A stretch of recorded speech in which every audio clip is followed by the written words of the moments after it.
अच्छा, ननकी ननकी का। सिर्फ मैं तुमको जानता हूँ और किसी को नहीं।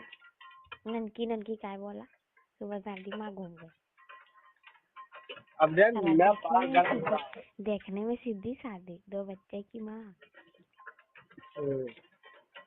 ठीक है। देखने में तू सीधा साधा कैसे उसे पढ़ेगा पता ही नहीं था। मेरा खून खौल रहा है, ठीक है, तुम रखो फिर, अब बात मत करो, इसका नाम मत दिया करो फालतू। जेकरा के जैसे मतलब हो वैसे नहीं दुनियादारी का ठिका लेके रखा हूँ काम में सबका। इनसे बात करो उनसे बात करो, यही काम है जान सब।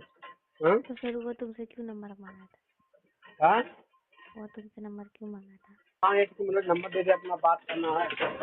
कभी भी लेट होता आएगा किसी से, मतलब कि हम पूछ लेंगे उनकी गली में है, पूछ लेंगे कि कहाँ पे हो, चलो अच्छा साथ में।